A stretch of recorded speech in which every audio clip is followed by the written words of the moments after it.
আগের মিনি ব্লগে বলেছিলাম গোকুলধামে যাচ্ছি, সেটা শেয়ার করব পরের পার্টে। তো সেটাই শেয়ার করতে আমি চলে এসেছি।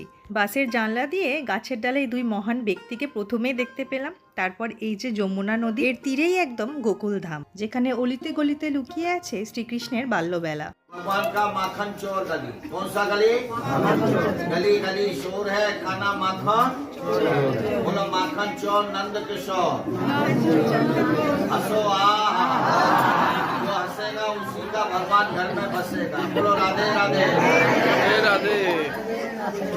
এটা হচ্ছে মাখন চোর গলি, যেখানে ছোট্ট গোপাল ছোটবেলায় মাখন চুরি করে এসে লুকিয়ে থাকতো। এই স্থানগুলো নিজের চোখে দর্শন করে একটা আলাদাই শান্তি অনুভব হচ্ছিল। আর এই হচ্ছে গোকুলধামের গোশালা, যেখানে 10,000-এরও বেশি গোমাতা রয়েছেন। আর এই হচ্ছে নন্দমহল, যেখানে ভগবান শ্রীকৃষ্ণ ছোটবেলায় থাকতেন। यहाँ बैठ के दर्शन करना है, खड़े से दर्शन कोई लोग नहीं करना है। झूला सब लोग झुलाएगा। राधे राधे। थोड़ा बाल की। এই নন্দমহলের ভিতরে প্রবেশ করলে সেখানের দেয়ালে ভগবান শ্রীকৃষ্ণের ছোটবেলার নানান চিত্রাবলী ফুটিয়ে তোলা হয়েছে। এই নন্দমহলের গর্ভগৃহে রাধাকৃষ্ণজির যে মূর্তি রয়েছে তার ফটো তোলা বা ভিডিও করা নিষেধ, তাই সেটা আমি আপনাদের দেখাতে পারছি না।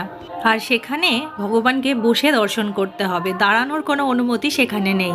সেখানে যে কৃষ্ণ ঠাকুর দোলনায় দুলছেন সেটা আপনারা দোল দেওয়ার সুযোগ পাবেন, তবে হামা দিয়ে দিয়ে যেতে হবে, দাঁড়িয়ে যাওয়া যাবে না। তারপর আমরা চলে এসেছিলাম শ্রীকৃষ্ণের দাদা বলদেব নিকুঞ্জ মন্দিরে। একদম পাশাপাশি দুটো মন্দির, তো এইখানে ভিতরে অনেক জিনিসপত্র বিক্রি হচ্ছে, আর ছোট্ট করে মন্দিরটার ভিতরে খুব সুন্দর করে সাজানো।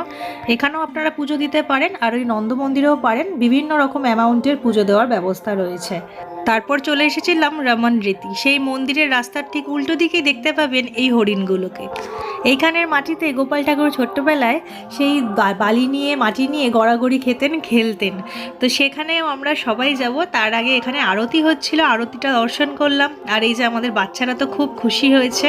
আর এই যে হাতিটা দেখতে পাচ্ছেন, সন্ধ্যাবেলায় এই হাতি কিন্তু আরতি করছিল, যা মানে অবাক লেগেছে আমার আর কি। আর এই হচ্ছে মাটি, এই পবিত্র স্থানের মাটি কপালে ঠেকালেও নাকি দুঃখ দুর্দশা দূর হয়। এই মাটিতেই গোপাল গড়াগড়ি খেতেন।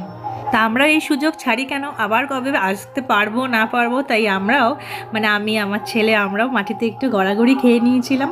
তারপর শেষে চলে এসেছিলাম ব্রহ্মাণ্ড ঘাট। অনেকটা সন্ধে হয়ে গেছে তাই ভালো বুঝতে পারছেন না, কিন্তু এখানের বিশেষত্ব হলো এই যে এখানকার মাটি গোপাল ঠাকুর মুখে ঢুকিয়ে নিয়েছিল, আর সেই মাটি বের করার জন্য মা যশোদা মুখ হা করিয়ে মুখের ভিতর ব্রহ্মাণ্ড দেখতে পেয়েছিল, তাই এই জায়গাটার নাম ব্রহ্মাণ্ড ঘাট।